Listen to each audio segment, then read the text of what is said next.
A morte da esposa transformou o poderoso barão Eduardo Vasconcelos em um homem sombrio, mas foi nos olhos humildes de uma criada que ele encontrou uma luz que nem sabia estar procurando. Esta é a história de um amor que nasceu entre classes diferentes, desafiou preconceitos de uma época e revelou que o coração não reconhece barreiras sociais. Nas próximas páginas vocês conhecerão Celeste, uma jovem trabalhadora que chegou à fazenda Santa Clara com apenas uma trouxa de roupas e uma determinação inabalável, e descobrirão como um simples gesto de humanidade foi capaz de despertar sentimentos que o luto havia sepultado. Mas antes de continuarmos, confira se você já está inscrito no canal e escreva nos comentários de onde você está assistindo este vídeo. A chuva de janeiro castigava sem piedade os telhados da fazenda Santa Clara, quando Celeste Moreira pisou pela primeira vez no terreiro enlameado. Era 1892, e o interior de São Paulo ainda guardava os vestígios de um Brasil imperial que relutava em aceitar as mudanças dos novos tempos. Aos 23 anos, ela carregava apenas uma trouxa de pano e a recomendação da patroa anterior, que morrera de febre amarela em Santos. O barão Eduardo Vasconcelos observou pela janela da biblioteca a chegada da nova criada. Aos 42 anos, ele era um homem de porte imponente, com cabelos escuros já salpicados de fios prateados e olhos que um dia foram calorosos, mas que agora pareciam perpetuamente cobertos por uma névoa de melancolia. Havia 2 anos que Dona Helena partira deste mundo, vítima de uma pneumonia que nem todos os médicos da capital conseguiram curar. Desde então, a grande casa colonial havia se tornado um mausoléu de memórias, onde o silêncio reinava absoluto e os empregados caminhavam nas pontas dos pés, temendo despertar a ira ou, pior ainda, a tristeza profunda de seu patrão. A fazenda continuava próspera. Os cafezais se estendiam por colinas inteiras e a produção nunca cessara. Mas a alma daquele lugar havia partido junto com a baronesa. Dona Firmina, a governanta que comandava a casa há mais de 15 anos, recebeu Celeste na cozinha, com o pragmatismo típico de quem já vira muitas criadas chegarem e partirem. Era uma mulher rechonchuda, de cabelos grisalhos, sempre presos num coque apertado, e olhos pequenos e perspicazes, que não deixavam passar despercebido o menor detalhe. A nova criada chamou sua atenção imediatamente. Celeste era bonita de uma maneira simples e natural, com olhos castanhos expressivos e um jeito de carregar a cabeça erguida que demonstrava dignidade, mesmo vestindo um vestido remendado e sapatos gastos. Havia algo nela que destoava da submissão esperada de uma doméstica sem referências sólidas. "Menina, escute bem o que vou lhe dizer", iniciou Dona Firmina, conduzindo Celeste pelos corredores sombrios da casa grande. "Esta não é uma casa como as outras. O patrão perdeu a esposa faz 2 anos e ainda não se recuperou da dor. Aqui se fala baixo, se trabalha em silêncio e, principalmente, não se incomoda o barão sem necessidade extrema." Celeste assentiu respeitosamente, mas seus olhos curiosos registravam cada detalhe do ambiente. A casa era magnífica, com móveis de jacarandá entalhado, cortinas de veludo bordô e retratos de família pendurados nas paredes. No entanto, havia uma tristeza palpável no ar, como se a própria arquitetura lamentasse uma perda irreparável. "Seus afazeres serão na ala leste da casa", continuou Dona Firmina. "Limpeza dos quartos de hóspedes, cuidado da louça fina, organização da cristaleira e auxílio na copa durante as refeições. O barão mantém seus aposentos na ala oeste e lá ninguém entra, exceto eu, uma vez por semana, para supervisionar a arrumação. Pararão diante de um quarto pequeno, mas limpo, no andar térreo, próximo à cozinha. Este será seu quarto. Acordar às 5 da manhã, recolher-se às 9 da noite. Domingo é dia de folga, mas apenas meio período. As refeições são servidas na cozinha junto com os outros empregados. Salário de 15 mil réis por mês pagos no último dia." Celeste depositou sua trouxa sobre a cama estreita e respirou fundo. Era um recomeço, mais um em sua vida marcada por constantes mudanças, desde que perdera os pais ainda adolescente. "Dona Firmina", disse com voz firme, "pode ter certeza de que darei o meu melhor. Não vim aqui para criar problemas." A governanta estudou-a por um momento, tentando decifrar se aquela determinação era genuína ou apenas uma encenação bem ensaiada. "Veremos", murmurou. A última criada que veio de Santos durou apenas 3 semanas. Dizia que a casa tinha fantasmas e que ouvia choros durante a madrugada. Na manhã seguinte, Celeste iniciou sua rotina antes mesmo do nascer do sol. Acendeu o fogão a lenha, aqueceu água para o banho dos patrões e começou a preparar a mesa do café da manhã na sala de jantar principal. A casa despertava lentamente, com ruídos familiares de uma propriedade rural. O canto dos galos, o mugido distante do gado e o barulho dos empregados iniciando seus afazeres no terreiro. Por volta das 7 horas, quando organizava as xícaras de porcelana na cristaleira, ouviu passos pesados descendo a escadaria principal. O coração acelerou-se involuntariamente. Seria o primeiro encontro face a face com o patrão. Rapidamente verificou se sua saia estava no lugar e se os cabelos estavam bem presos sob a touca branca. O barão Eduardo entrou na sala de jantar com o ar de quem carrega o peso do mundo nos ombros. Vestia um terno escuro impecavelmente cortado, mas seus olhos demonstravam o cansaço de quem dormiu mal, mais uma vez. Cumprimentou-a com um leve aceno de cabeça, sentou-se em sua cadeira habitual na cabeceira da mesa e começou a folhear o jornal da capital que chegara no dia anterior. Celeste serviu-lhe o café, cuidando para não fazer barulho desnecessário com a porcelana. Notou que ele tomava o café puro, sem açúcar, e comia apenas um pedaço de pão com manteiga. Era uma refeição frugal para um homem de sua posição social. Quando se abaixou para recolher as migalhas que haviam caído ao lado do prato, um movimento brusco fez com que derrubasse a colherinha de prata no chão. O som metálico ecoou pela sala como um tiro. O barão ergueu os olhos do jornal pela primeira vez e fitou-a diretamente. Por alguns segundos que pareceram uma eternidade, os olhares se cruzaram. Celeste viu naqueles olhos escuros não apenas a severidade esperada de um patrão irritado, mas uma profunda melancolia que a tocou de forma inesperada. "Desculpe-me, barão", murmurou ela, abaixando-se rapidamente para recolher a colher. Foi sem querer. Ele continuou a observá-la por mais alguns instantes. Depois voltou ao jornal sem pronunciar uma palavra. Mas algo havia mudado naquele breve momento. Uma fagulha quase imperceptível havia se acendido no silêncio da casa grande. 2 semanas se passaram em uma rotina meticulosa e silenciosa. Celeste demonstrava ser uma funcionária exemplar, pontual, cuidadosa e principalmente discreta. Diferente das criadas anteriores, ela não fazia perguntas indiscretas nem tentava espiar pelos cantos da casa. Trabalhava com eficiência e se retirava sem alarde, como uma sombra que deixa tudo mais limpo e organizado em sua passagem. Foi numa tarde chuvosa de fevereiro, quando procurava trapos limpos no sótão da casa, que Celeste fez uma descoberta que mudaria sua percepção sobre o patrão. No canto mais escuro do depósito, parcialmente coberto por uma lona empoeirada, encontrou um cavalete de pintor com vários quadros apoiados contra a parede. A curiosidade venceu a prudência. Com cuidado, ela afastou a lona e contemplou as telas com crescente admiração.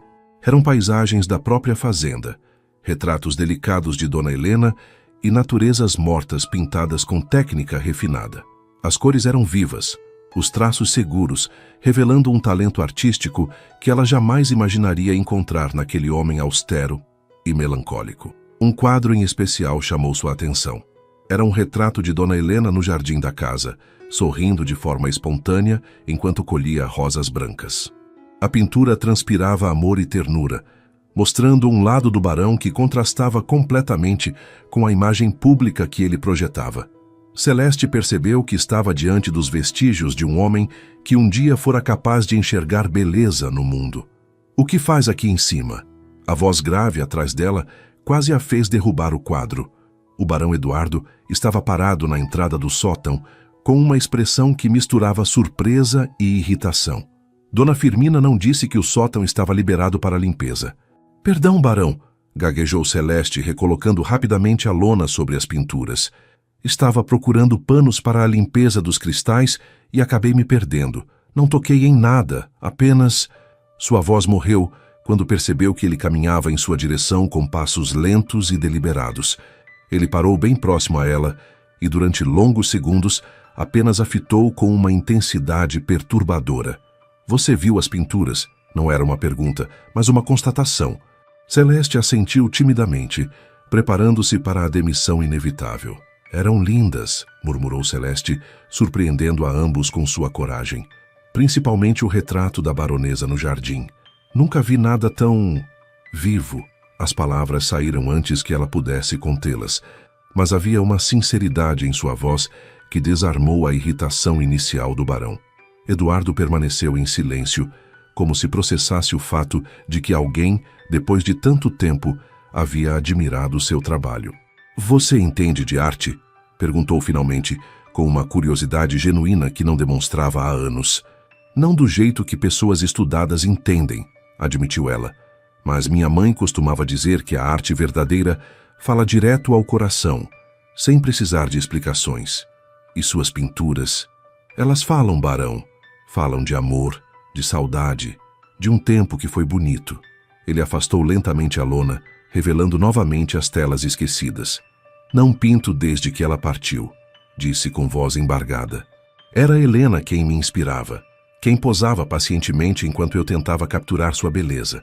Sem ela, as cores perderam o sentido». Celeste observou-o com atenção crescente. Ali estava um homem que havia enterrado não apenas a esposa, mas também uma parte fundamental de si mesmo. Talvez, aventurou-se ela, talvez a baronesa não gostaria de ver o senhor abandonando algo que o fazia feliz. Pelo que vejo nestas pinturas, ela amava vê-lo criar. A observação atingiu Eduardo como um soco no estômago. Ele lembrou-se de Helena sentada na poltrona da biblioteca, sorrindo enquanto o observava misturar tintas e experimentar diferentes tonalidades. «Como se atreve a falar de minha esposa?» disse com uma dureza que não sentia, apenas como defesa contra a verdade dolorosa das palavras de Celeste. «Perdoe-me», disse ela, abaixando a cabeça. «Não tinha direito. É apenas que...» Hesitou. Depois continuou com firmeza renovada. «É apenas que desperdiçar um dom é quase como desperdiçar a vida. E me parece que a vida já levou coisas demais do Senhor». Ele a encarou por longos instantes, vendo naqueles olhos castanhos uma compaixão que há tempos não encontrava. «Desça», ordenou finalmente. «E não comente isso com ninguém». Mas sua voz havia perdido a aspereza, restando apenas cansaço, e talvez o primeiro vislumbre de algo parecido com esperança. Nos dias que se seguiram ao encontro no sótão, uma mudança sutil começou a se manifestar na rotina da casa grande. O barão Eduardo, que antes mal reconhecia a presença dos empregados, começou a reparar nos pequenos detalhes do trabalho de Celeste. Os arranjos de flores frescas que ela colocava discretamente nas salas, a maneira como dobrava os guardanapos de linho, o cuidado especial com que lustrava a prataria antiga. Celeste, por sua vez, passou a observá-lo com atenção redobrada.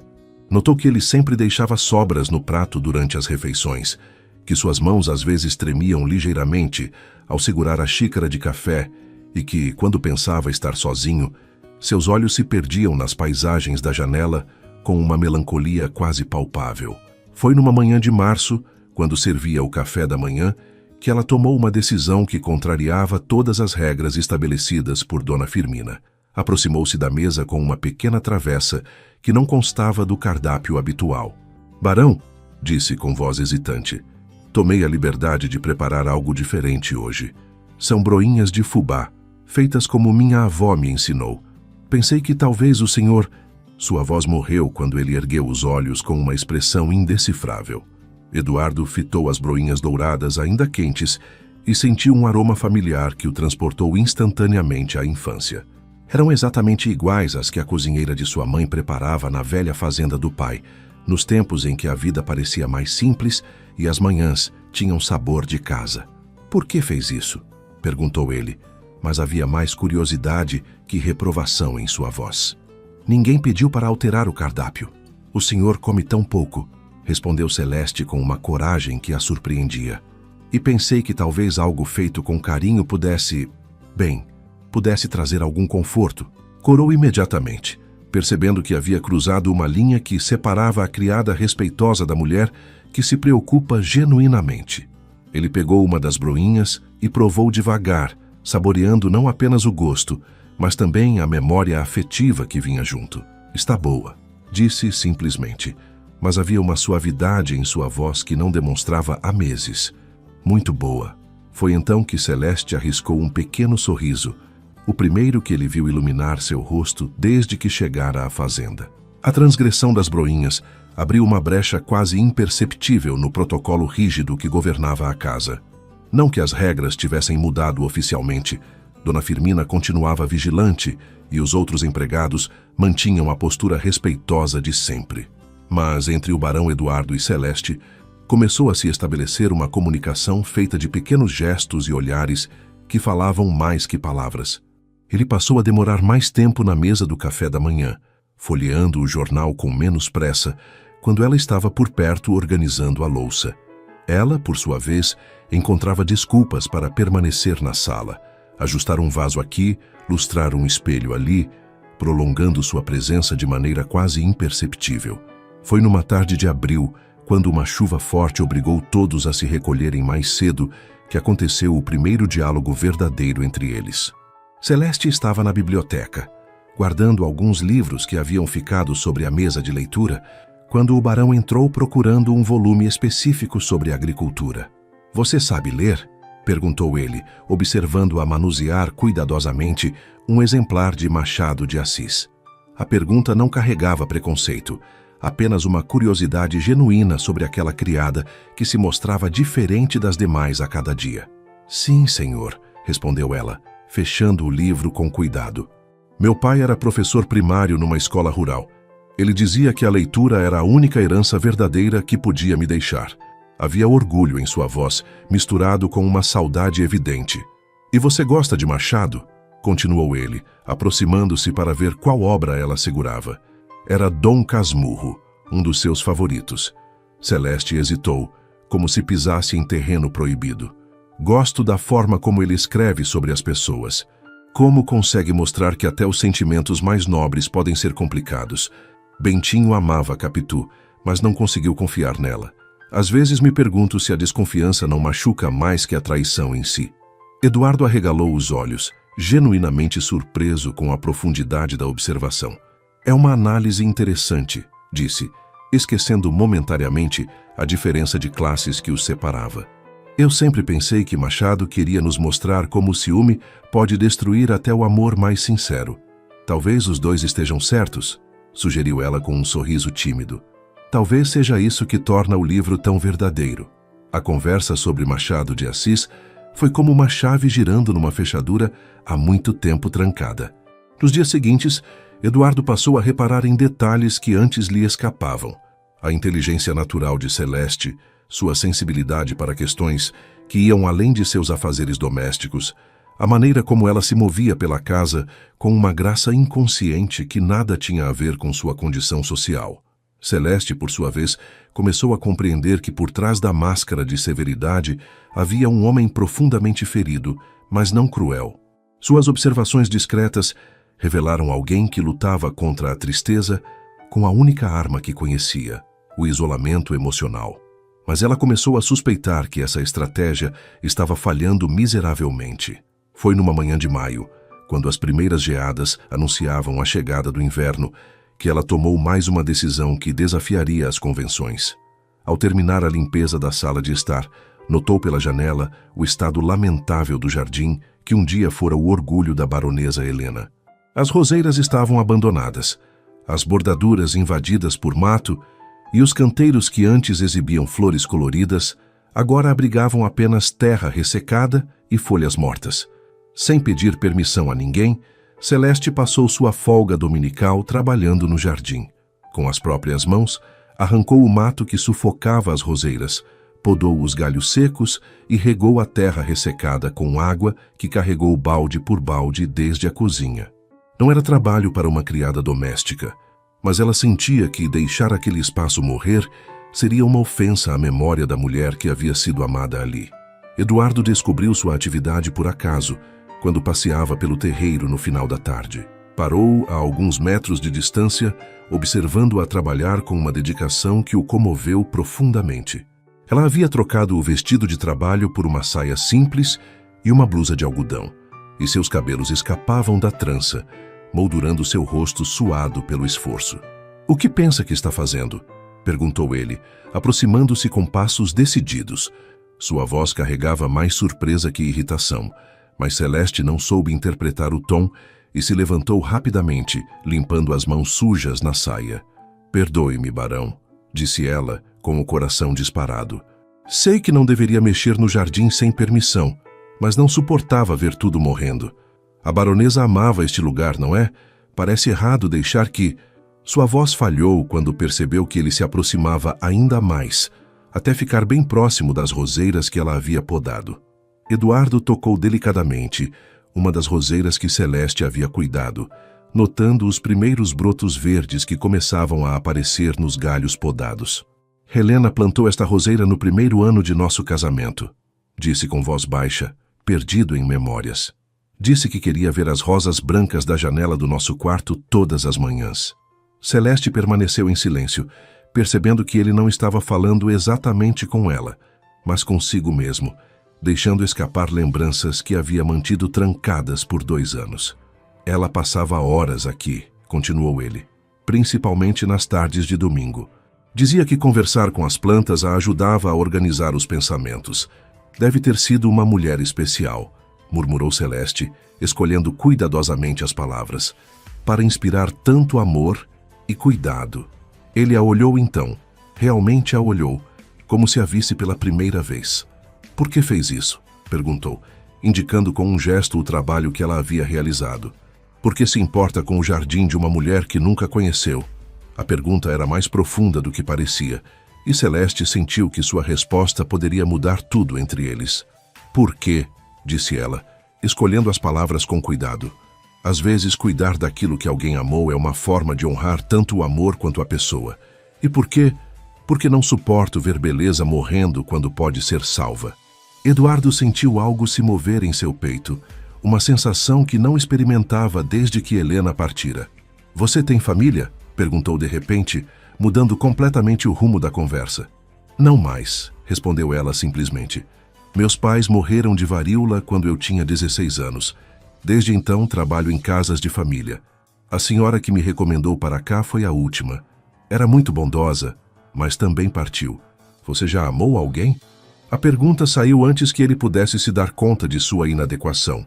Um patrão não deveria fazer perguntas pessoais a uma criada, mas naquele momento, no jardim que começava a renascer, as convenções sociais pareciam menos importantes que a necessidade humana de conexão. Celeste corou levemente. "Uma vez", admitiu. "Um rapaz da cidade onde trabalhei antes, mas ele se casou com a filha do comerciante local. Era mais conveniente para os negócios da família dele." Não havia amargura em sua voz, apenas uma aceitação melancólica da realidade. "Conveniente?", repetiu Eduardo com ironia. "Às vezes me pergunto quantas vidas são desperdiçadas em nome da conveniência." As semanas que se seguiram trouxeram mudanças sutis, mas perceptíveis na atmosfera da fazenda Santa Clara. O jardim, sob os cuidados secretos de Celeste, começava a mostrar sinais de vida renovada. Pequenos brotos apareciam nas roseiras podadas, e algumas flores corajosas desabrochavam aqui e ali, trazendo cor a um espaço que havia estado morto por tanto tempo. Eduardo passou a encontrar desculpas para caminhar pelo jardim, sempre no final da tarde, quando o trabalho no escritório terminava.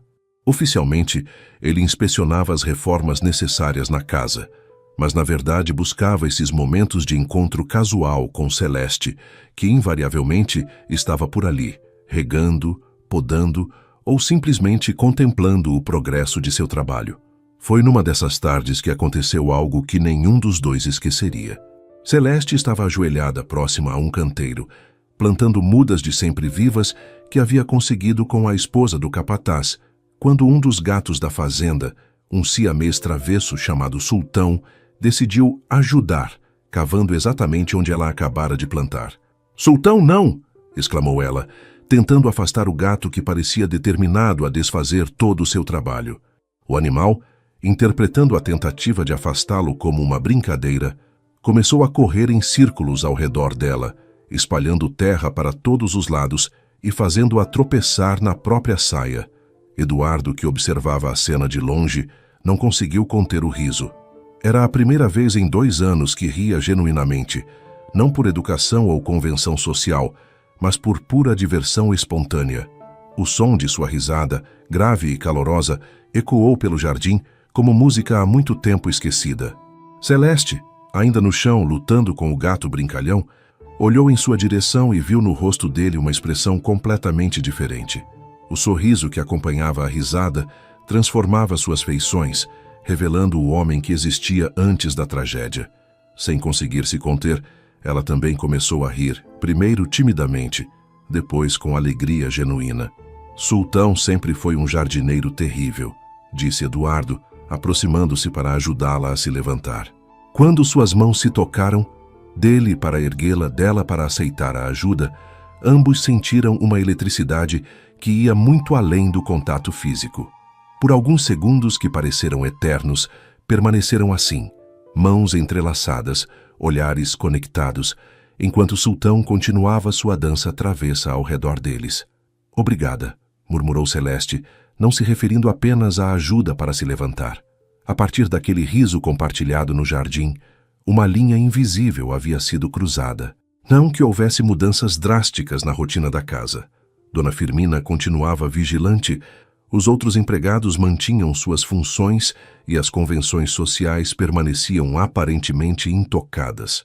Mas entre Eduardo e Celeste havia agora uma cumplicidade silenciosa, uma linguagem feita de olhares e pequenos gestos que falava mais alto que qualquer palavra. Eduardo começou a deixar livros esquecidos nos lugares onde sabia que Celeste trabalharia. Nunca dizia nada sobre isso, mas notava quando eles mudavam de posição ou quando uma página ficava marcada com um pequeno pedaço de papel.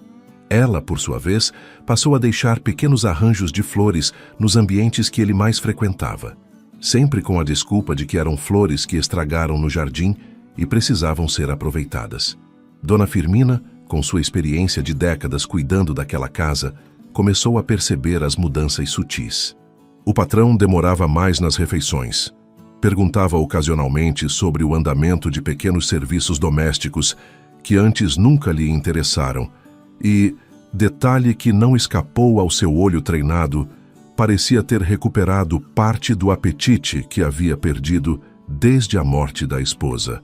Celeste chamou-a numa manhã de junho, quando a jovem voltava do jardim com as mãos sujas de terra. Preciso conversar com você. O coração de Celeste disparou. Seria possível que Dona Firmina tivesse percebido algo. Ela seguiu a governanta até a despensa, um local onde conversas particulares podiam ser mantidas longe de ouvidos curiosos. Menina, começou Dona Firmina com sua franqueza habitual. Não sei o que está acontecendo entre você e o patrão, mas posso ver que alguma coisa mudou. O barão está diferente, mais presente, se é que me entende. Celeste sentiu o rosto queimar. Dona Firmina, eu não... Tentou se defender, mas a governanta a interrompeu com um gesto. Não estou acusando você de nada inadequado, disse com firmeza. Na verdade, se conseguiu tirar aquele homem da tristeza profunda em que estava mergulhado, posso até agradecer, mas preciso que entenda uma coisa. Por mais que eu tenha simpatia por você, sou funcionária desta casa há 15 anos e minha lealdade está com a família Vasconcelos. A mensagem era clara. Qualquer coisa que ameaçasse a reputação ou o bem-estar do barão seria combatida sem piedade, independentemente dos sentimentos pessoais da governanta. Entendo perfeitamente, respondeu Celeste, erguendo o queixo com dignidade, e pode ter certeza de que jamais faria algo que trouxesse desonra para esta casa ou para o barão. Ele me tratou com mais bondade do que eu merecia, e isso não será esquecido. O inverno de 1892 chegou mais rigoroso que o usual no interior de São Paulo.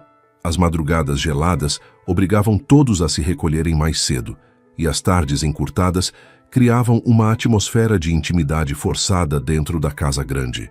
Foi nessa época que os sentimentos há tanto tempo reprimidos entre Eduardo e Celeste começaram a se tornar impossíveis de ignorar. Eduardo passou a encontrar desculpas para trabalhar na biblioteca durante as tardes, sabendo que era o horário em que Celeste cuidava da limpeza daquele cômodo. Ela, por sua vez, passou a demorar mais tempo organizando os livros, como se cada volume exigisse uma atenção especial. Conversavam sobre literatura, sobre a vida na fazenda, sobre pequenos acontecimentos cotidianos, sempre mantendo a formalidade necessária, mas deixando transparecer uma intimidade emocional crescente. Foi numa dessas tardes, quando uma chuva gelada chicoteava as janelas, que Eduardo cometeu o primeiro ato verdadeiramente imprudente desde a chegada de Celeste. Ela estava em pé numa escada, alcançando os volumes mais altos da estante, quando seu pé escorregou no degrau molhado por suas próprias botas encharcadas. Eduardo reagiu por instinto, erguendo-se rapidamente da poltrona para ampará-la. Ela caiu diretamente em seus braços, e por alguns segundos que pareceram suspensos no tempo, permaneceram assim. Ela aninhada contra seu peito, ele segurando-a com firmeza, ambos sentindo a respiração acelerada do outro. "Está machucada?" perguntou ele com voz rouca, mas não fez movimento para soltá-la. Os rostos estavam perigosamente próximos, e Celeste podia sentir o calor que emanava dele apesar do frio da tarde. "Não", sussurrou ela, mas também não se afastou. Seus olhos se encontraram, e naquele momento ambos souberam que haviam chegado a um ponto de não retorno. A atração que vinham negando a si mesmos estava ali, palpável e inegável. Eduardo inclinou ligeiramente a cabeça, como se fosse beijá-la, mas no último segundo a razão venceu o impulso. Ajudou-a a se firmar no chão e deu um passo para trás, passando a mão pelos cabelos em um gesto de frustração. "Isso não pode acontecer", murmurou ele, mais para si mesmo que para ela. "Não deve acontecer." Celeste sentiu o coração partir-se um pouco, mas ergueu a cabeça com a dignidade que a caracterizava. "Tem razão, barão. Peço desculpas pela situação constrangedora." Sua voz tremia ligeiramente, mas ela manteve a compostura. A tensão não resolvida daquele encontro na biblioteca pairou sobre a casa como uma nuvem carregada. Eduardo tornou-se mais distante e formal, claramente lutando contra sentimentos que considerava inadequados. Celeste, por sua vez, mergulhou no trabalho com redobrada dedicação, como se a atividade intensa pudesse silenciar o turbilhão emocional que a consumia. Foi nessa atmosfera tensa que, numa manhã de julho, chegaram à fazenda visitantes inesperados que mudariam completamente o rumo dos acontecimentos. 3 carruagens elegantes subiram a estrada principal, trazendo pessoas que Eduardo não via há mais de um ano.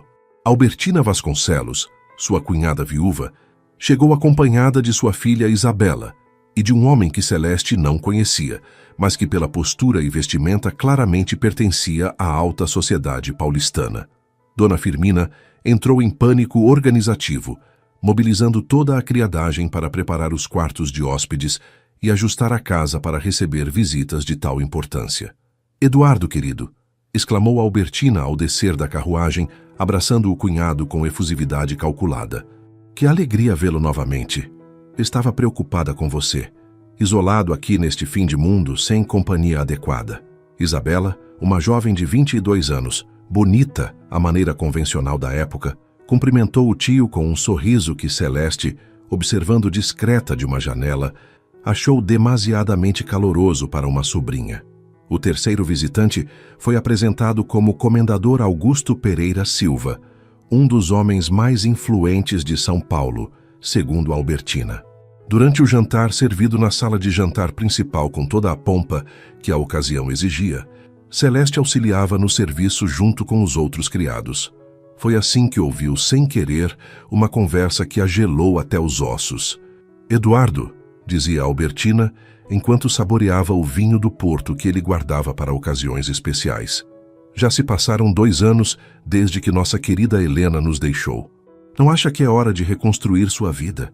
"Minha vida está bem como está", respondeu Eduardo secamente, mas Celeste percebeu a tensão em sua voz. "Ora, meu caro", interveio o comendador com voz pausada e autoritária, "um homem de sua posição não pode permanecer sozinho indefinidamente. Os negócios, a propriedade, a continuidade da linhagem familiar, tudo isso exige uma companheira adequada." Isabela corou delicadamente, abaixando os olhos de forma que parecia modesta, mas que Celeste reconheceu como teatral. "Tio Eduardo sempre foi tão gentil comigo", murmurou a jovem. Seria uma honra poder cuidar desta bela propriedade. A insinuação não poderia ser mais clara. Celeste, parada próxima ao aparador com uma travessa nas mãos, sentiu o mundo girar ao redor dela. Estavam tramando um casamento entre Eduardo e sua sobrinha, ali mesmo na sua frente, como se ele fosse um negócio a ser fechado e não um homem com direito a escolhas. Eduardo parecia igualmente desconfortável com a situação. Albertina, disse ele com firmeza, agradeço sua preocupação, mas não estou interessado em me casar novamente. Pelo menos não agora. Não agora, repetiu o comendador com um sorriso que não chegou aos olhos. Mas um dia, certamente. E quando esse dia chegar, não poderia encontrar partido melhor que nossa querida Isabela, jovem, educada, de família tradicional, com dote considerável, e que já demonstrou carinho especial pelo tio, acrescentou Albertina, lançando um olhar significativo para a filha. Celeste não conseguiu mais ficar ali ouvindo. Com uma desculpa murmurada sobre verificar a cozinha, saiu da sala de jantar com passos rápidos, procurando um lugar onde pudesse respirar e processar o que havia escutado.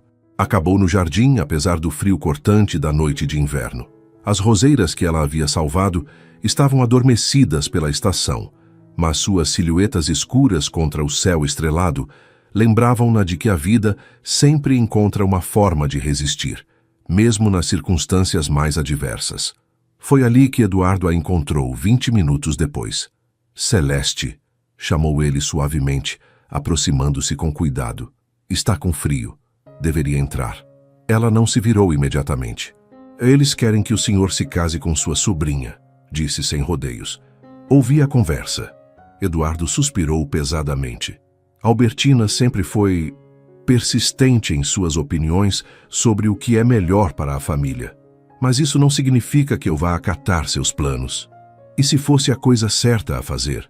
Perguntou Celeste, finalmente se voltando para encará-lo.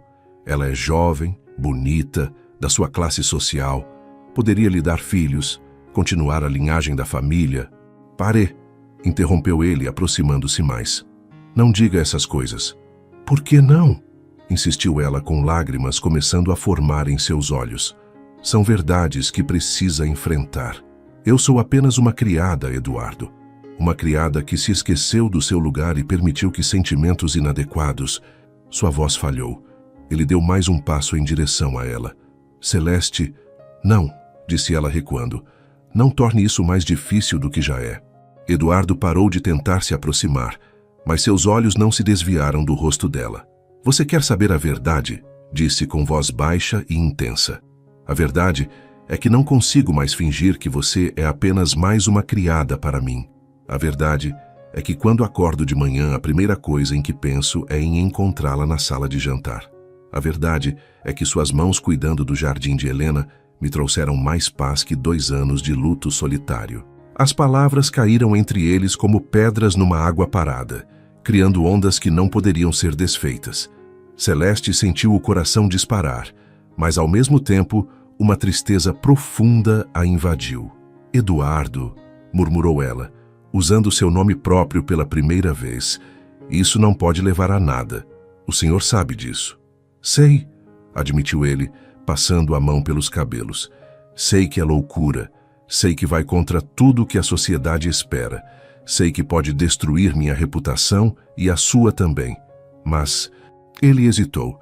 Depois continuou com uma intensidade que a fez tremer. Mas também sei que não senti nada tão verdadeiro desde que Helena morreu. Celeste fechou os olhos, lutando contra o impulso de correr para os braços dele. E o que propõe que façamos com essa verdade? Perguntou com voz embargada. Que eu me torne sua amante?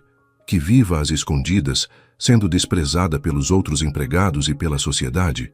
Não sei, confessou ele com honestidade dolorosa. Só sei que não consigo mais fingir que não sinto nada. Naquele momento, ouviram passos aproximando-se pelo jardim. Instintivamente, ambos se afastaram, retomando uma postura mais formal. Era Isabela, envolvida numa capa de veludo, aparentemente procurando pelo tio. Tio Eduardo, chamou ela com voz melodiosa. Mamãe estava preocupada. O senhor saiu tão de repente. Seus olhos recaíram sobre Celeste e uma expressão de desgosto rapidamente substituiu o sorriso doce. Ah, Entendo. Estava supervisionando o trabalho da criadagem. Estava apenas verificando se tudo estava em ordem no jardim, respondeu Eduardo, voltando ao tom formal. Celeste pode se retirar. Deve estar com frio. Celeste fez uma reverência respeitosa. Com licença, barão, senhorita. E afastou-se rapidamente, mas não antes de captar o olhar calculista que Isabela lhe dirigiu. De volta ao seu quarto, Celeste sentou-se na cama estreita e permitiu-se chorar pela primeira vez desde que chegara à fazenda. Chorou pela impossibilidade da situação, pela dor de amar alguém que não podia ter, pela certeza de que sua vida naquela casa se tornaria insustentável muito em breve. Os dias seguintes trouxeram uma mudança radical na atmosfera da fazenda Santa Clara. Isabela assumiu o papel de anfitriã da casa, com uma naturalidade que incomodou profundamente todos os empregados mais antigos. Dava ordens diretas aos criados, reorganizava móveis e flores a seu gosto e, mais perturbador ainda, tratava Eduardo com uma intimidade que ia muito além da relação tio-sobrinha. Celeste tornou-se alvo particular da antipatia da jovem. Isabela encontrava defeitos em seu trabalho que nunca existiram antes.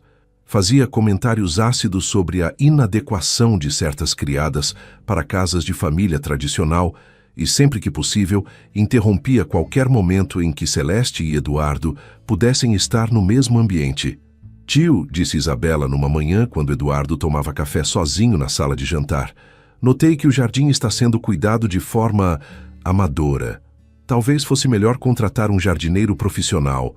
Não convém que criadas domésticas se encarreguem de tarefas para as quais não foram treinadas. Eduardo, que estava lendo o jornal, ergueu os olhos com uma expressão neutra.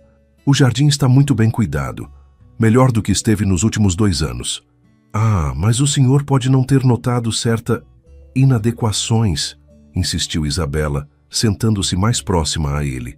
Uma mulher experiente em cuidar de uma casa percebe esses detalhes. Quando eu me casar, pretendo ter jardins que sejam verdadeiras obras de arte.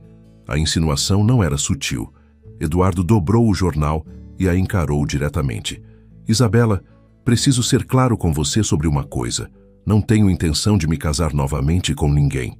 Espero que isso encerre qualquer expectativa que você ou sua mãe possam ter criado. Em vez de se desencorajar, Isabela sorriu com uma confiança que o perturbou. Oh, tio, todos os homens dizem isso quando ainda estão enlutados. Mas o tempo cura todas as feridas, e quando o senhor estiver pronto... Ela colocou a mão sobre a dele, num gesto que poderia parecer carinhoso para observadores casuais, mas que Eduardo sentiu como possessivo. Não estou enlutado, Isabela, disse ele, retirando gentilmente a mão. Estou em paz com minha decisão. Foi nesse momento que Celeste entrou na sala para recolher as xícaras do café. O olhar que Isabela lhe dirigiu era de puro veneno, e Eduardo notou a tensão imediata que se instalou no ambiente. Ah, sim, disse Isabela com falsa delicadeza. Falando em inadequações, tio, o comendador Augusto comentou ontem que certas familiaridades entre patrões e empregados podem dar margem a comentários maliciosos na região. As palavras de Isabela caíram como um raio na sala de jantar. Eduardo enrijeceu na cadeira, compreendendo imediatamente a ameaça velada, enquanto Celeste quase deixou cair a bandeja que segurava. A jovem continuou com um sorriso inocente, como se estivesse apenas fazendo conversa casual. Naturalmente, prosseguiu Isabela, eu disse ao comendador que ele certamente estava enganado.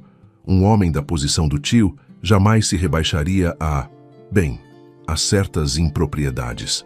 Mas ele insistiu que já havia visto situações similares arruinarem reputações sólidas.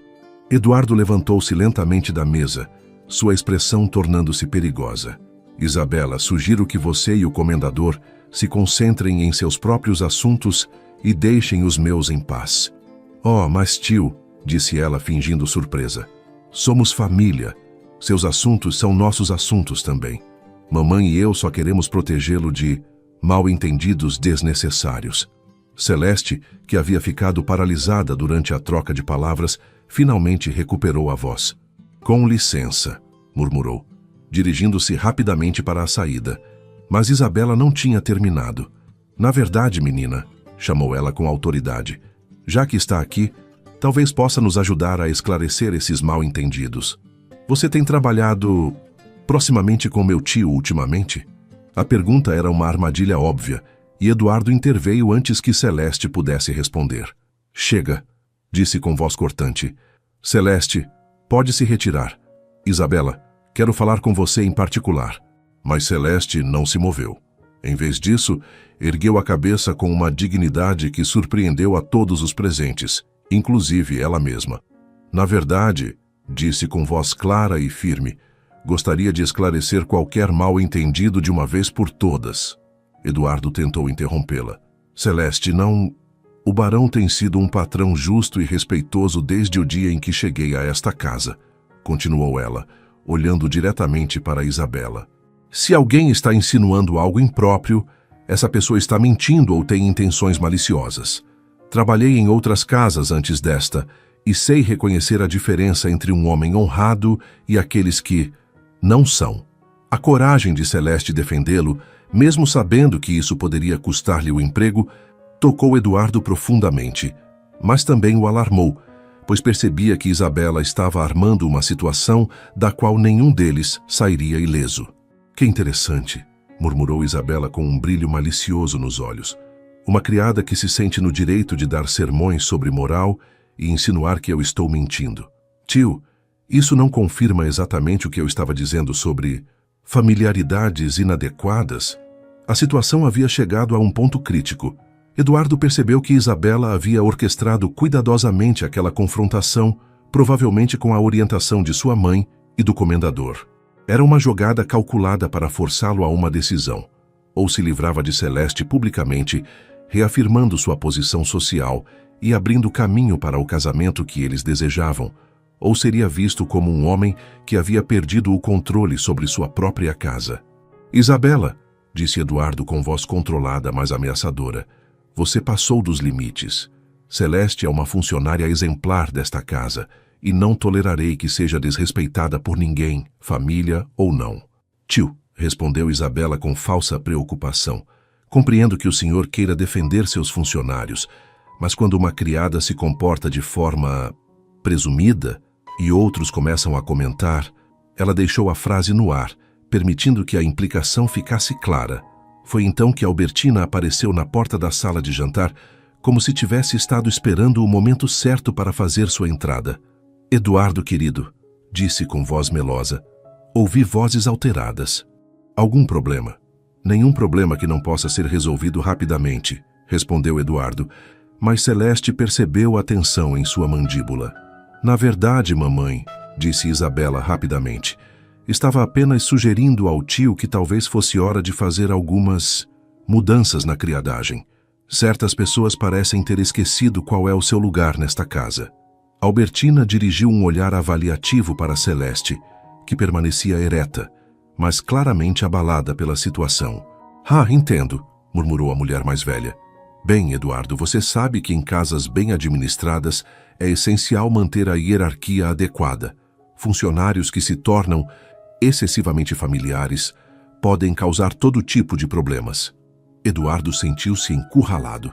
Sabia que se defendesse Celeste muito veementemente, estaria confirmando as suspeitas delas, mas se a sacrificasse para manter as aparências, estaria negando tudo que havia de verdadeiro em seus sentimentos. Talvez, disse Albertina como se acabasse de ter uma inspiração, talvez esta moça ficasse melhor numa casa menor onde suas ambições fossem mais adequadas ao ambiente. Conheço várias famílias em São Paulo que precisam de criadas. Posso arranjar uma colocação para ela. Era o ultimato final. Celeste compreendeu que sua permanência na fazenda havia se tornado insustentável. Olhou uma última vez para Eduardo, tentando gravar em sua memória o rosto do homem que havia aprendido a amar. Depois fez uma reverência respeitosa. Se me derem licença, disse com voz firme, vou arrumar minhas coisas. Posso partir ainda hoje, se for conveniente. As palavras de Celeste ecoaram na sala de jantar como uma sentença final. Eduardo sentiu algo morrer dentro dele ao vê-la aceitar a derrota com tanta dignidade, sabendo que ela estava sacrificando sua posição para proteger a reputação dele. Albertina e Isabela trocaram olhares satisfeitos, claramente vitoriosas em sua manobra para eliminar o que viam como um obstáculo. Não há pressa, minha cara, disse Albertina com falsa gentileza. Pode ficar até encontrarmos uma colocação adequada para você.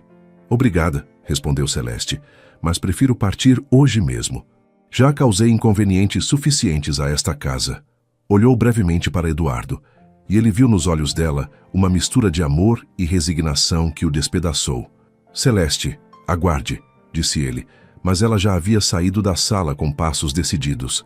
Albertina suspirou dramaticamente.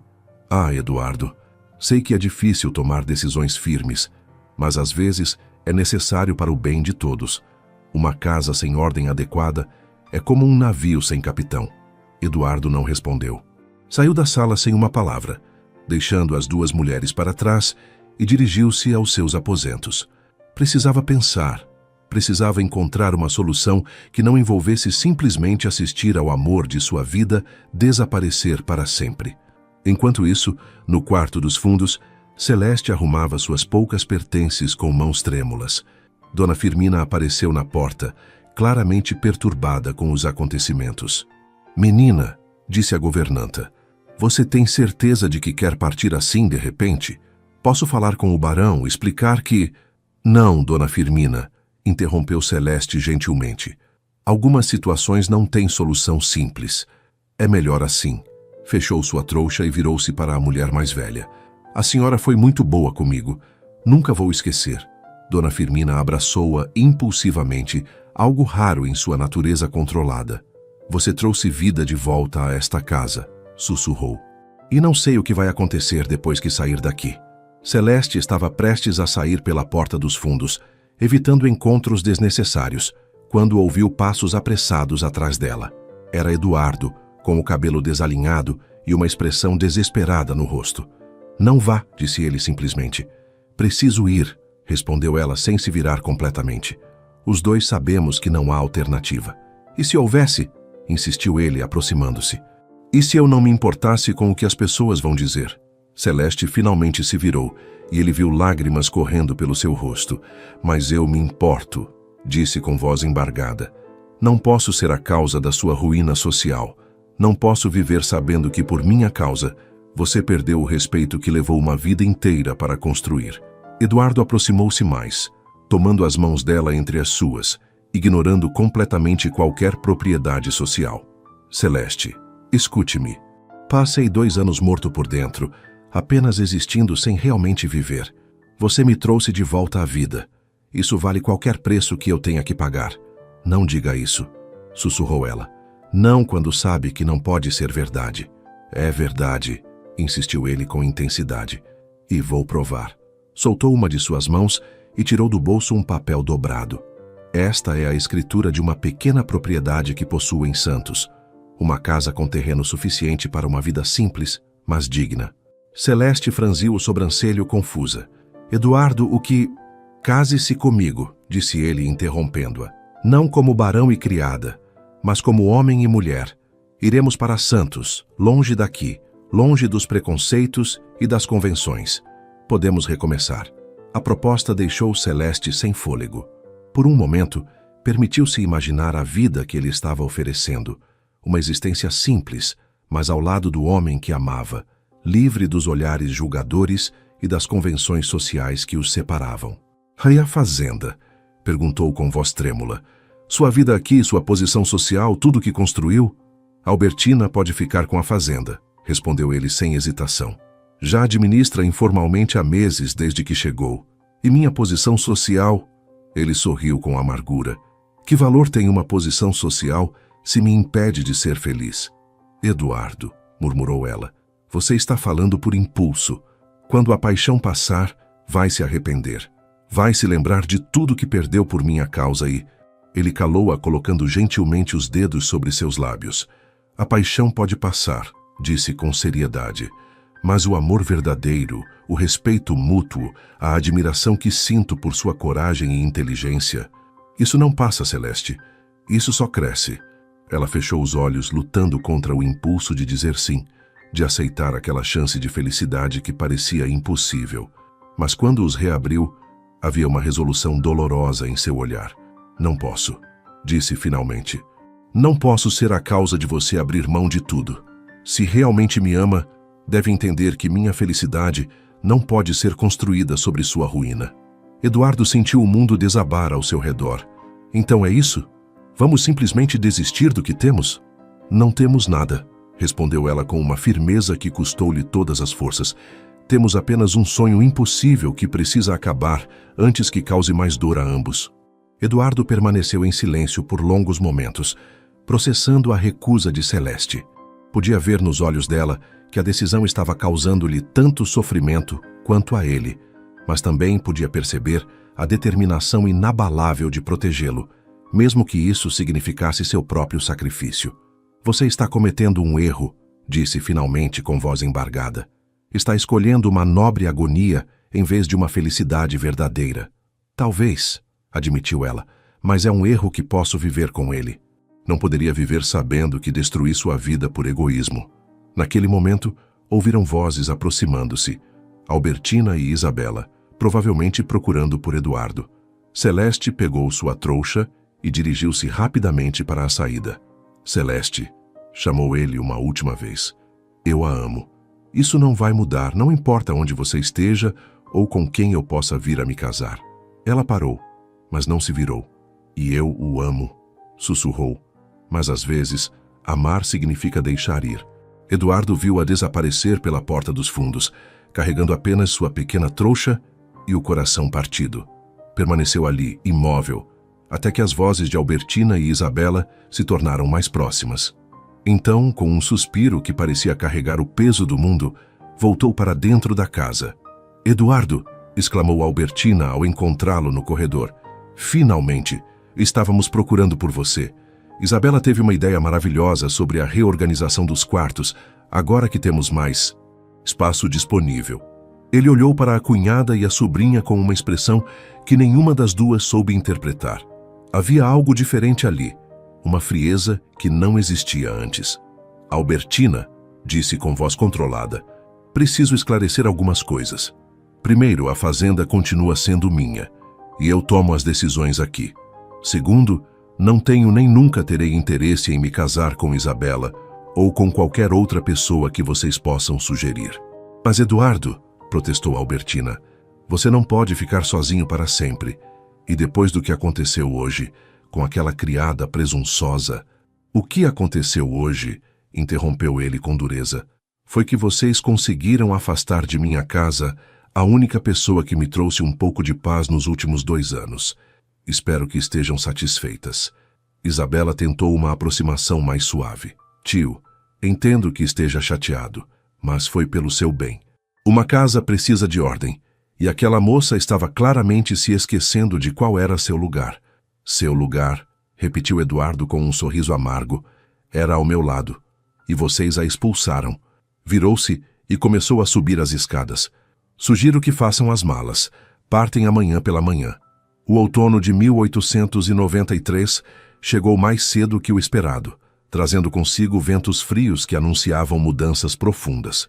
A fazenda Santa Clara havia recuperado seu silêncio característico após a partida abrupta de Albertina e Isabela, que deixaram a propriedade no dia seguinte à expulsão de Celeste, indignadas com o que consideraram uma afronta inaceitável. Eduardo vagava pela casa como um fantasma, cumprindo suas obrigações administrativas com eficiência mecânica, mas sem demonstrar interesse genuíno por qualquer coisa. O jardim que Celeste havia cuidado com tanto carinho começava a mostrar sinais de abandono novamente, pois ele não conseguia encontrar forças para contratar alguém que cuidasse daquele espaço carregado de memórias. Dona Firmina observava seu patrão com crescente preocupação. Eduardo havia emagrecido visivelmente. Dormia mal. Ela o via-o caminhando pelos corredores durante as madrugadas. E falava ainda menos do que nos piores momentos após a morte de Helena. Foi numa tarde chuvosa que chegaram à fazenda notícias que mudariam definitivamente o rumo dos acontecimentos. Um mensageiro trouxe uma carta oficial da capital com o selo do cartório de registros de Santos. Eduardo abriu o envelope com curiosidade, mas quando leu o conteúdo, seu rosto empalideceu drasticamente. Celeste Moreira havia morrido 3 semanas antes, vítima de febre amarela enquanto trabalhava numa casa de família em Santos. A carta enviada pelo cartório conforme exigiam os procedimentos legais informava sobre o óbito da moça que havia deixado como única referência o endereço da fazenda Santa Clara. Eduardo leu a carta 3 vezes antes que a realidade penetrasse completamente em sua consciência. Celeste estava morta. A mulher que ele amara, que havia sacrificado sua própria felicidade para protegê-lo, havia morrido sozinha numa cidade estranha, cuidando de desconhecidos, longe de qualquer pessoa que se importasse verdadeiramente com ela. O papel tremeu em suas mãos quando percebeu a data do óbito. Celeste havia morrido exatamente no dia em que ele finalmente tomara coragem de escrever-lhe uma carta, declarando sua intenção de abandonar tudo e procurá-la em Santos. A carta ainda estava sobre sua escrivaninha, não enviada porque ele havia passado dias reescrevendo-a, tentando encontrar as palavras certas. Dona Firmina encontrou-o horas depois, ainda sentado em sua poltrona, segurando a carta oficial com uma expressão devastada que a assustou.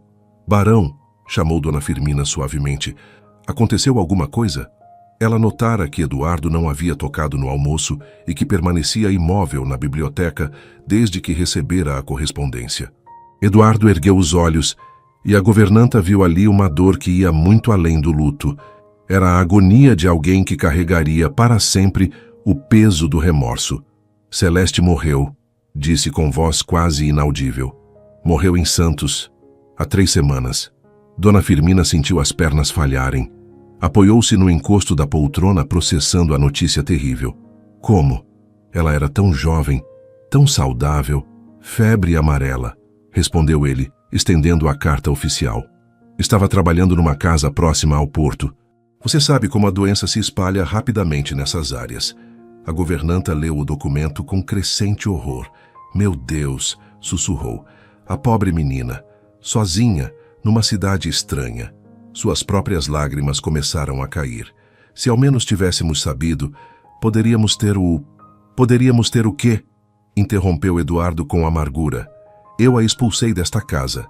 Permiti que aquelas mulheres a humilhassem e a forçassem a partir. Ela morreu por minha causa, Dona Firmina. Morreu porque eu não tive coragem de enfrentar as convenções sociais." "Não diga isso", protestou a governanta, mas sua voz carecia de convicção. Ela sabia, como todos na casa sabiam, que Celeste havia partido para proteger a reputação de Eduardo, e que ele havia permitido sua partida por covardia social. Eduardo levantou-se abruptamente e dirigiu-se à janela, contemplando o jardim abandonado. "Sabe o que é pior?", disse sem se virar. "No dia em que ela morreu, eu estava aqui, finalmente decidido a procurá-la. Havia escrito uma carta dizendo que abriria mão de tudo para ficarmos juntos, mas hesitei. Reescrevi a carta 10 vezes, preocupado com as palavras certas, com o protocolo adequado." Sua voz se quebrou. Enquanto eu me preocupava com etiqueta, ela estava morrendo sozinha. Dona Firmina aproximou-se dele, colocando uma mão maternal em seu ombro. "O barão não podia saber. Ninguém podia prever." "Podia sim", cortou ele. "Podia ter sido corajoso desde o início. Podia ter assumido meus sentimentos quando ela ainda estava aqui, ainda estava viva. Em vez disso, permiti que meu orgulho e minha posição social fossem mais importantes que o amor." A chuva batia contra as janelas com intensidade crescente, como se o próprio céu chorasse pela tragédia que havia se abatido sobre aquela casa. Eduardo permaneceu em silêncio por longos minutos. Depois se virou para Dona Firmina com uma expressão que ela nunca havia visto antes. "Quero que organize uma missa", disse com determinação súbita. "Uma missa solene pela alma de Celeste Moreira. Convide toda a vizinhança, todos os fazendeiros da região, todos que conhecem esta família." Dona Firmina arregalou os olhos, compreendendo imediatamente as implicações do que Eduardo estava propondo. Uma missa solene por uma criada, organizada pelo patrão e com a presença da alta sociedade rural, seria um escândalo sem precedentes. Seria uma confissão pública de que Celeste havia significado muito mais para ele do que uma simples funcionária. "Barão", disse ela cuidadosamente, "tem certeza disso? As pessoas vão comentar, vão tirar conclusões." "Que tirem", respondeu ele com uma firmeza que surpreendeu a governanta.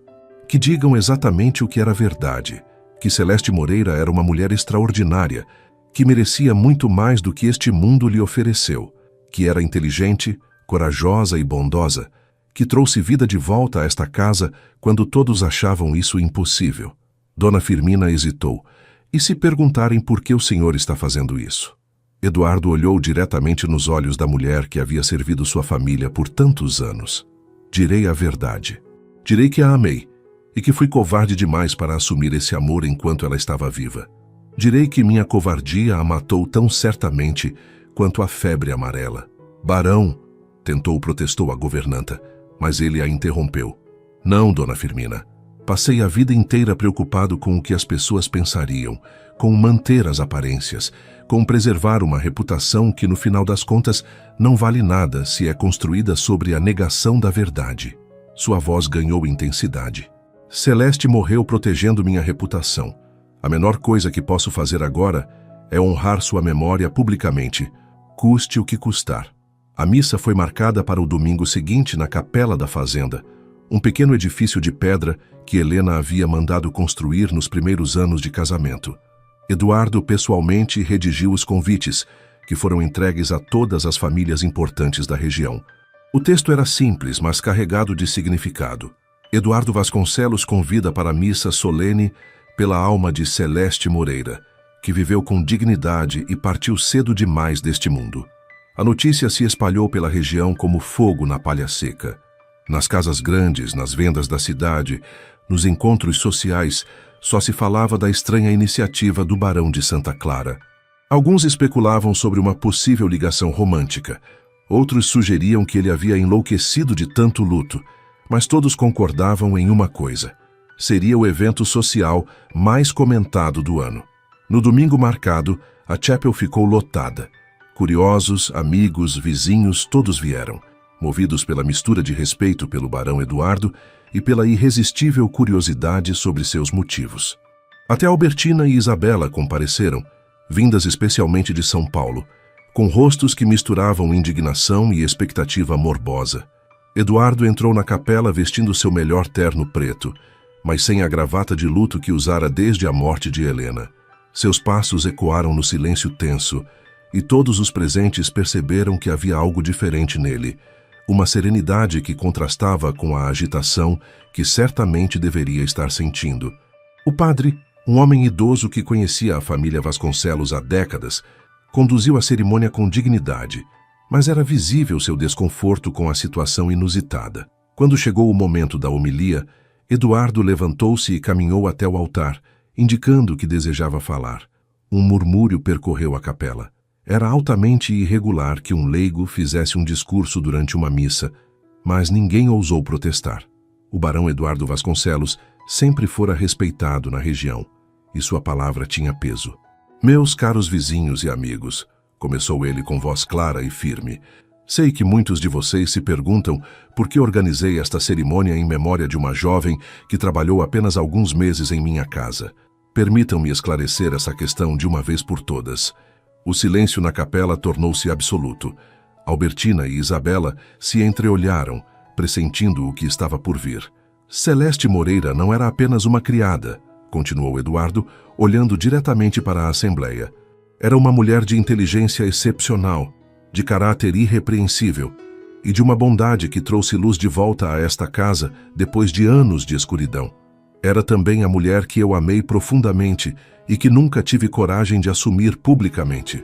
Exclamações abafadas ecoaram pela capela. Algumas senhoras se abanaram nervosamente, alguns homens tossiram constrangidos, mas todos permaneceram em seus lugares, hipnotizados pela confissão pública que se desenrolava diante deles. Celeste partiu desta fazenda para proteger minha reputação, prosseguiu Eduardo, sua voz ganhando intensidade emocional. Sacrificou sua própria felicidade porque sabia que nossa diferença de classe social causaria escândalo. E eu, covarde que sou, permiti que partisse. Permiti que minha preocupação com convenções sociais fosse mais importante que o amor verdadeiro.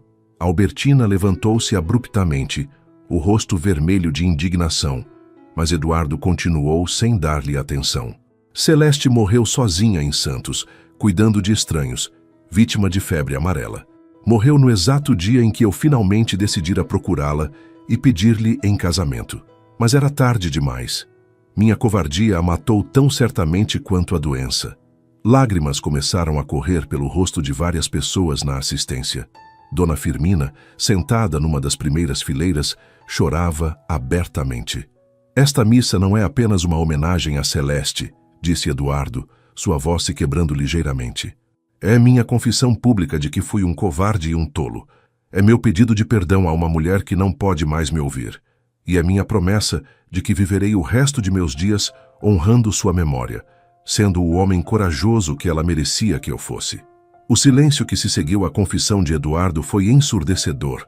Por longos segundos, ninguém se moveu, ninguém respirou, todos processando o que acabaram de ouvir. Então, lentamente, começaram as reações. Albertina foi a primeira a se manifestar, levantando-se com dignidade ofendida. Eduardo, disse com voz cortante, você perdeu completamente o juízo. Está desonrando a memória de minha irmã Helena e arruinando o nome da família com essa confissão ridícula. Pelo contrário, respondeu Eduardo calmamente, estou finalmente honrando a verdade. Helena sempre soube que eu a amava, mas também sabia que o amor pode assumir diferentes formas. Não desonro sua memória ao admitir que encontrei amor novamente. Isabela, ao lado da mãe, parecia prestes a desmaiar.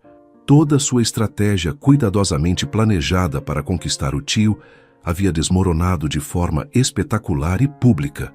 Várias outras pessoas começaram a se levantar, algumas claramente escandalizadas, outras aparentemente comovidas pela honestidade brutal da confissão. Foi então que aconteceu algo inesperado. O senhor Antônio Carvalho, um dos fazendeiros mais respeitados da região e patriarca de uma das famílias mais tradicionais, levantou-se lentamente e começou a aplaudir. Era um aplauso solene, respeitoso, mas claramente aprovativo. Gradualmente, outros se juntaram a ele. Não todos. Havia muitos rostos desaprovadores na assistência, mas uma parcela significativa dos presentes. Era como se a coragem de Eduardo em assumir publicamente seus sentimentos, mesmo sabendo das consequências sociais, tivesse tocado algo profundo naquelas pessoas acostumadas a viver segundo convenções rígidas. Barão Eduardo, disse o Sr. Carvalho quando os aplausos cessaram. Em 30 anos de amizade, nunca o vi tão humano. Todos nós já sentimos o peso das convenções sociais, mas poucos têm a coragem de admitir quando essas convenções nos impedem de ser felizes. Fala fácil para um homem, retrucou Dona Matilde Ferreira, uma das matronas mais influentes da região. Mas que mensagem isso envia às nossas filhas, que devem aspirar a relacionamentos com seus empregados? Envia a mensagem, respondeu Eduardo com firmeza, de que o valor de uma pessoa não está determinado por sua origem social, mas por seu caráter. Celeste valia mais que muitas senhoras da alta sociedade que conheço.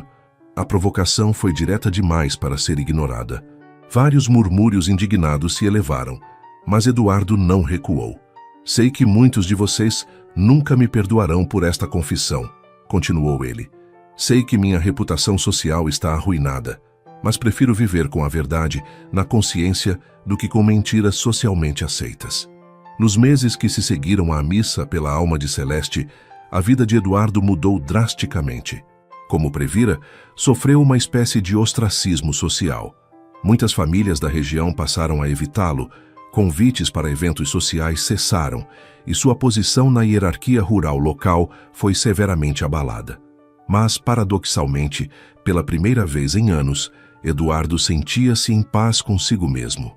Havia se libertado do peso de manter uma fachada social que o sufocava, e embora a dor pela perda de Celeste continuasse aguda, não era mais complicada pelo remorso de ter sido covarde. Albertina e Isabela partiram definitivamente da fazenda uma semana após a missa, jurando nunca mais voltar.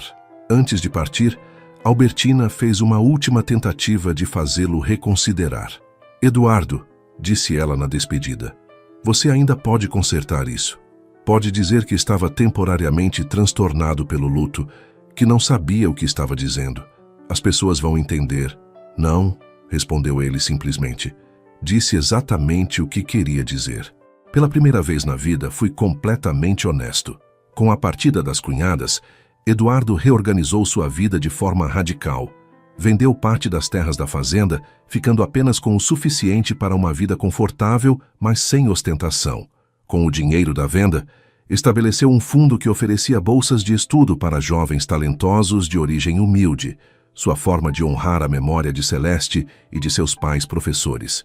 Transformou também parte da casa em uma pequena escola rural, onde crianças da região poderiam aprender a ler e escrever gratuitamente.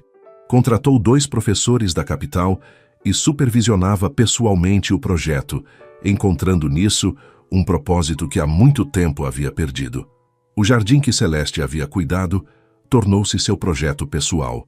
Eduardo passou a dedicar horas todos os dias ao cultivo das plantas, sempre mantendo as roseiras brancas que Helena amara e acrescentando sempre vivas, as flores preferidas de Celeste, por toda parte. Foi trabalhando no jardim, numa manhã de primavera de 1894, que Eduardo recebeu uma visita que mudaria novamente o curso de sua vida. Dona Firmina aproximou-se dele no jardim com expressão curiosa, carregando uma carta que acabara de chegar.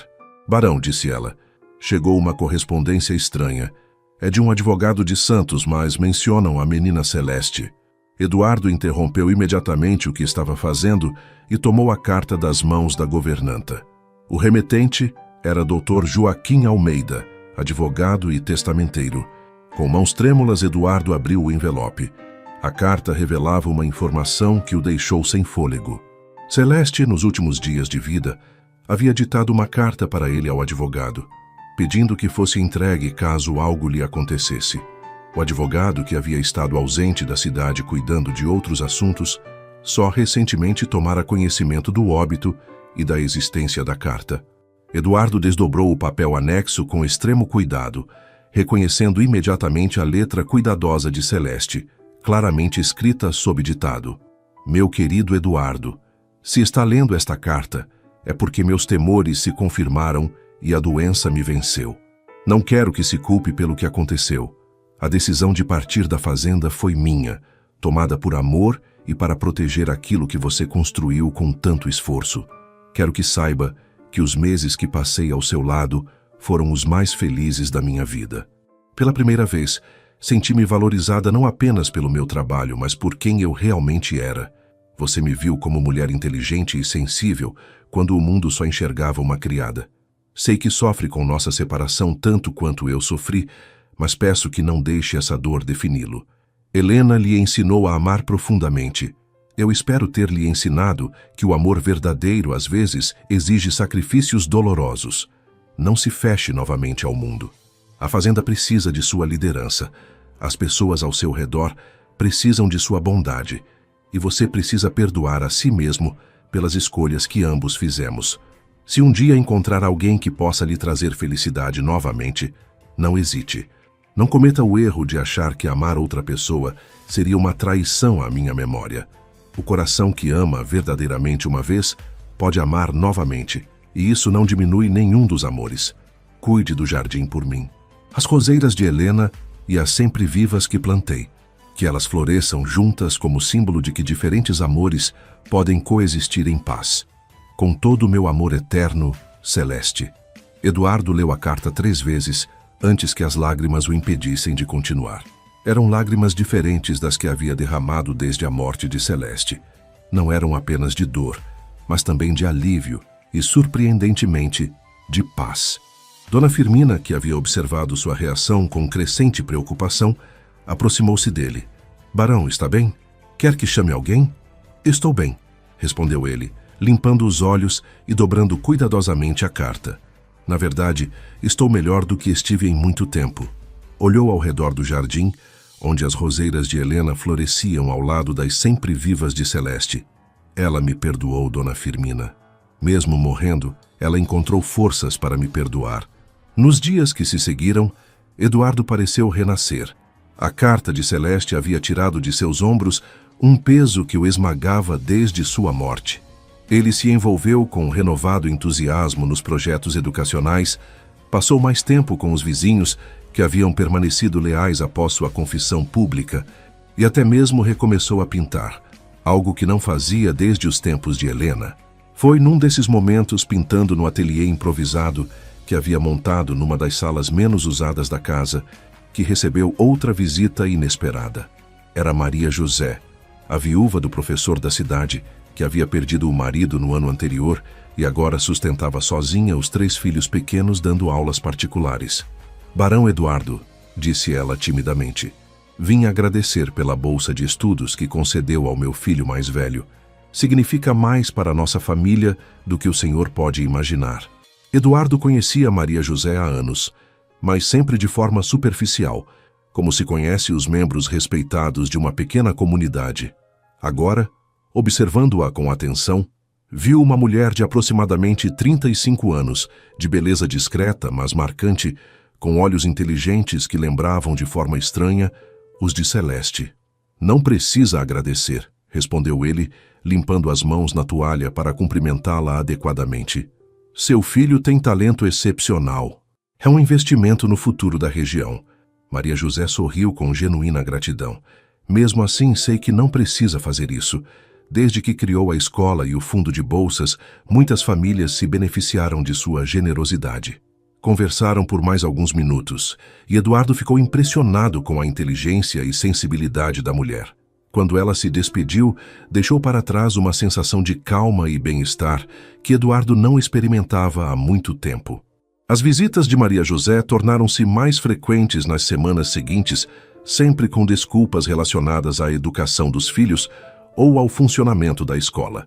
Eduardo começou a aguardar esses encontros com crescente prazer, descobrindo nela uma companheira intelectual e uma mulher de caráter admirável. Ao contrário do que acontecera com Celeste, não havia barreiras sociais intransponíveis entre eles. Maria José era viúva de um profissional respeitado, educada e de família conhecida na região. Se Eduardo decidisse cortejá-la, seria um relacionamento socialmente aceito. Mas a memória de Celeste ainda estava muito viva em seu coração.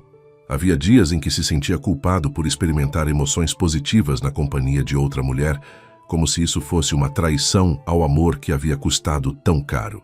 Foi numa tarde, enquanto organizavam juntos alguns livros para a biblioteca da escola, que Maria José abordou o assunto diretamente.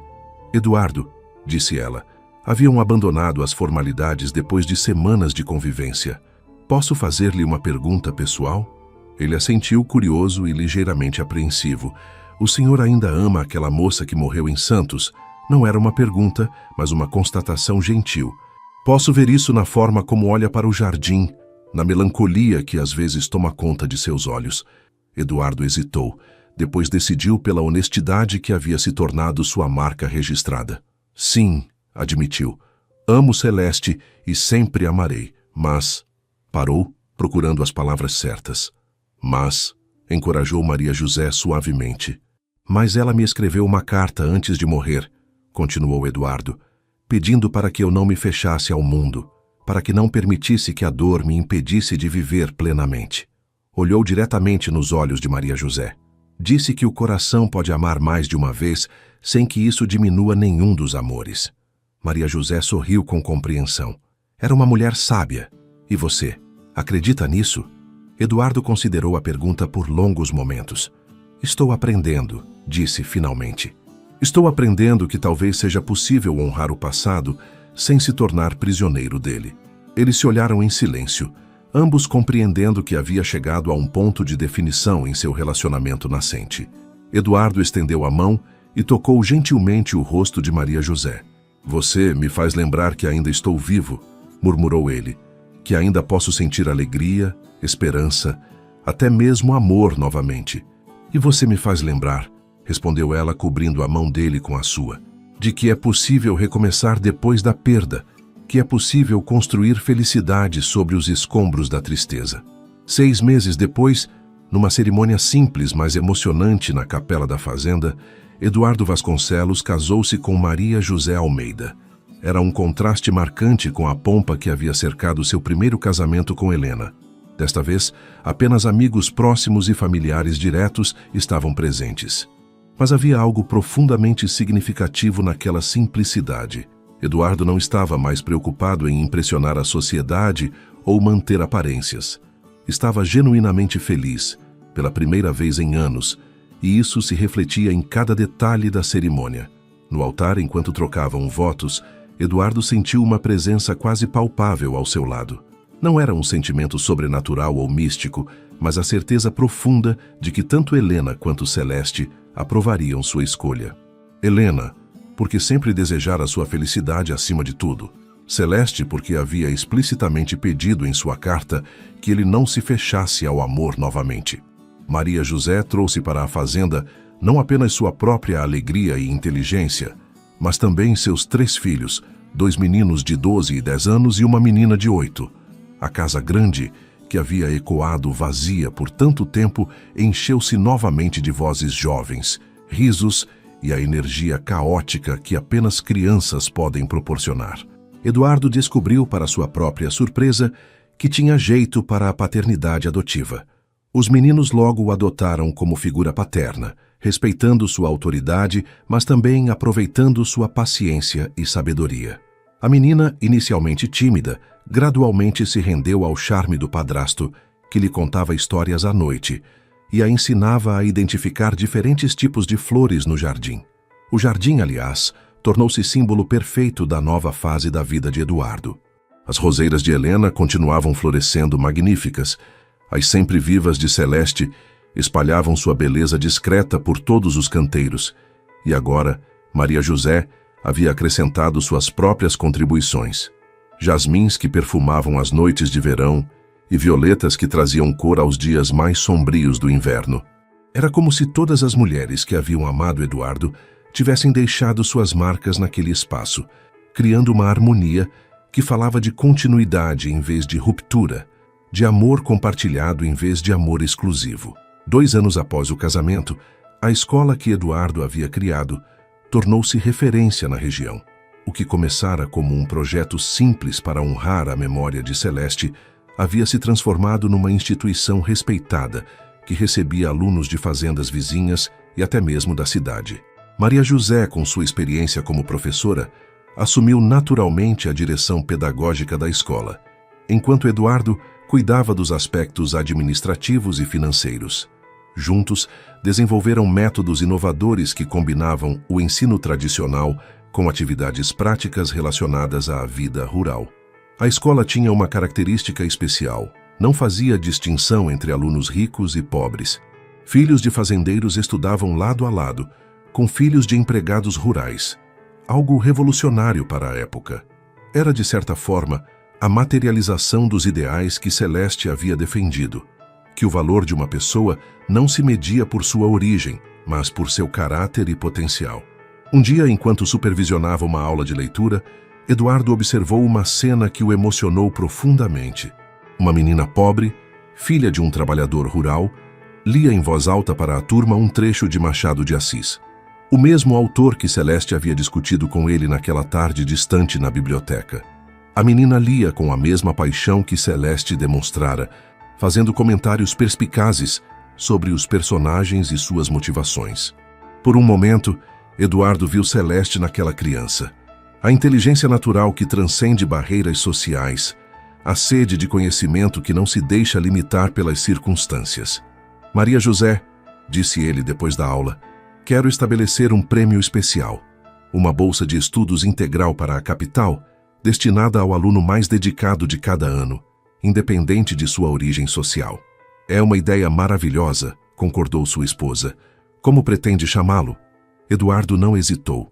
Prêmio Celeste Moreira de Excelência Acadêmica. A decisão causou alguns murmúrios na região. Ainda havia quem considerasse inadequado homenagear publicamente uma criada. Mas Eduardo havia aprendido a não se importar com essas opiniões. O prêmio foi estabelecido e, ao longo dos anos, beneficiaria dezenas de jovens talentosos que, de outra forma, nunca teriam oportunidade de estudar. A primeira contemplada foi justamente a menina que havia impressionado Eduardo com sua leitura de Machado de Assis. Chamava-se Rosa, tinha 14 anos e era filha de um capataz. Com os recursos da bolsa, pôde estudar numa escola da capital e, anos depois, tornou-se professora, retornando à região para lecionar na própria escola que lhe dera a primeira oportunidade. Esse ciclo de transformação social através da educação tornou-se a marca registrada do trabalho de Eduardo e Maria José. Eles não apenas ensinavam as crianças a ler e escrever, mas plantavam sementes de mudança que floresceriam por gerações. Em 1898, 6 anos após a morte de Celeste e 4 anos após seu segundo casamento, Eduardo recebeu uma visita que o pegou completamente desprevenido. Era um homem jovem, de aproximadamente 25 anos, bem vestido e com maneiras educadas, que se apresentou como Dr. Miguel Moreira. Barão Vasconcelos, disse o jovem, peço desculpas por aparecer sem aviso, mas venho de muito longe especificamente para conhecê-lo. Sou sobrinho de Celeste Moreira. Eduardo sentiu como se tivesse levado um soco no estômago. Durante alguns segundos foi incapaz de falar, apenas observando o rapaz em busca de semelhanças com Celeste. E as encontrou. Os mesmos olhos castanhos expressivos, a mesma postura digna, até mesmo um gesto característico de passar a mão pelos cabelos quando nervoso. Entre, por favor, conseguiu dizer finalmente, conduzindo o jovem para a sala de visitas. Como soube de mim? Miguel sentou-se na cadeira oferecida e respirou fundo antes de responder. Celeste me escreveu várias cartas nos últimos meses de vida. Falava muito do Senhor, da fazenda, da bondade com que havia sido tratada aqui. Seus olhos se encheram de lágrimas contidas. Falava também do amor que sentia pelo Senhor e da tristeza por ter que partir. Eduardo sentou-se pesadamente na poltrona, o passado voltando com força total. Eu não sabia que ela tinha família. Nunca mencionou... Éramos poucos, explicou Miguel. Eu estava estudando medicina no Rio de Janeiro quando nossos pais morreram. Celeste me escondeu a pobreza da família para não atrapalhar meus estudos. Só descobri a verdade quando ela já estava doente em Santos. Você a viu antes de morrer? Miguel balançou a cabeça tristemente. Cheguei um dia depois que ela partiu, mas pude falar com as pessoas que a cuidaram nos últimos dias. Disseram que, mesmo delirando de febre, ela falava do Senhor, de um jardim com roseiras brancas, de livros e conversas na biblioteca. Eduardo fechou os olhos, imaginando Celeste sozinha, doente, mas ainda carregando suas memórias nos momentos finais. Por que veio me procurar? Porque ela me pediu, respondeu Miguel simplesmente. Na última carta que me escreveu, pediu para que, quando me formasse médico, viesse conhecer o homem que havia feito seus últimos meses de vida tão especiais. Queria que eu visse com meus próprios olhos se era realmente tão extraordinário quanto ela descrevia. A visita de Miguel Moreira estendeu-se por uma semana inteira. Eduardo fez questão de mostrar-lhe cada canto da fazenda, especialmente o jardim onde Celeste havia trabalhado com tanto carinho. Miguel observava tudo com interesse genuíno, fazendo perguntas sobre a tia que mal conhecera e sobre a vida que ela havia levado ali. Maria José recebeu o jovem com a generosidade característica, compreendendo instintivamente a importância daquele encontro para seu marido. Os filhos adotivos de Eduardo também simpatizaram imediatamente com Miguel, que tinha jeito natural com crianças e contava histórias fascinantes sobre seus estudos de medicina na capital. Sua tia seria muito orgulhosa de você, disse Eduardo numa tarde, enquanto caminhavam pelo jardim. Ela sempre valorizou a educação, o conhecimento. Saber que você se tornou médico a faria muito feliz. Na verdade, respondeu Miguel com um sorriso, tenho uma proposta a fazer ao senhor. Soube da escola que criou, do trabalho social que desenvolve na região. Uma comunidade como esta precisaria de um médico residente, alguém que pudesse cuidar da saúde das famílias mais carentes. Eduardo parou de caminhar intrigado. Você está propondo... Estou propondo me estabelecer aqui, confirmou Miguel. Abrir um consultório na cidade, mas com foco especial no atendimento gratuito aos mais necessitados. Seria uma forma de honrar a memória de Celeste e, ao mesmo tempo, contribuir para o projeto social que vocês iniciaram. A ideia era perfeita. A região realmente carecia de assistência médica adequada, e ter um médico jovem e idealista como Miguel seria um complemento perfeito para a escola e os demais projetos sociais da fazenda. Mas onde você se estabeleceria? Perguntou Eduardo. A cidade é pequena, as acomodações limitadas. Na verdade, disse Miguel corando ligeiramente, Estava pensando se não seria possível construir uma casa pequena aqui na fazenda mesmo. Nada grandioso, apenas o suficiente para um consultório e um local para morar. Pagaria aluguel, naturalmente. Eduardo sorriu pela primeira vez em dias. Miguel, você é sobrinho de Celeste. Esta fazenda é sua casa também, pelo tempo que quiser ficar. A chegada definitiva de Miguel Moreira à fazenda, 6 meses depois, marcou o início de uma nova era para toda a região. O jovem médico instalou sua clínica numa casa pequena, mas bem equipada, construída próxima à escola, criando um complexo social que logo ficou conhecido como Centro Celeste Moreira. Miguel rapidamente conquistou a confiança da população local. Diferente dos médicos da capital, que cobravam valores impossíveis para a maioria das famílias rurais, ele estabeleceu um sistema de pagamento baseado nas posses de cada paciente. Alguns pagavam em dinheiro, outros em produtos agrícolas, outros ainda apenas com trabalho ou simplesmente não pagavam nada. Eduardo e Maria José observavam com crescente admiração o trabalho do jovem médico. Havia algo de celeste em sua dedicação, em sua capacidade de enxergar além das aparências sociais e tratar cada pessoa com dignidade e respeito. Sabe, disse Maria José numa noite, enquanto jantavam em família, às vezes tenho a impressão de que Celeste enviou Miguel para nós, como se ela continuasse cuidando desta comunidade através dele. Eduardo assentiu pensativamente. Ela sempre acreditou que as pessoas poderiam ser melhores se tivessem oportunidades. Miguel está provando que ela tinha razão. Os filhos de Maria José, agora adolescentes, haviam se tornado grandes admiradores do jovem médico.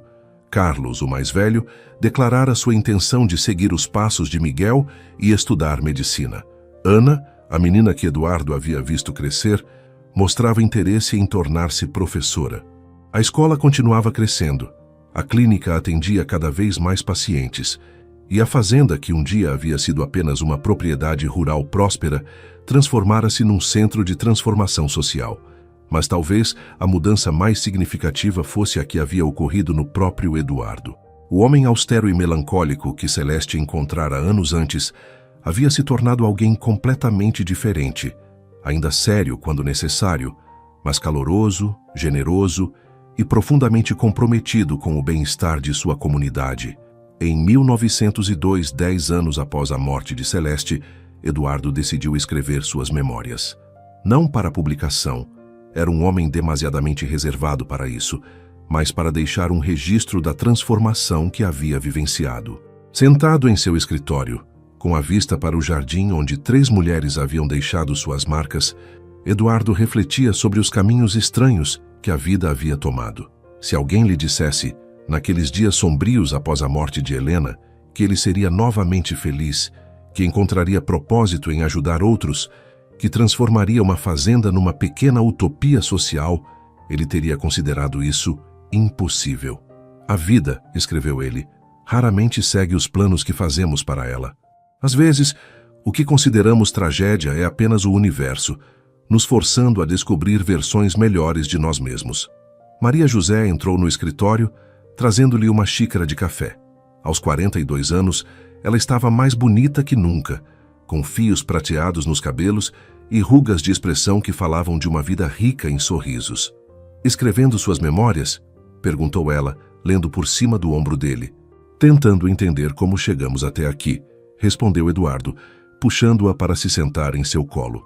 Você se arrepende de ter se casado com um homem com passado tão complicado?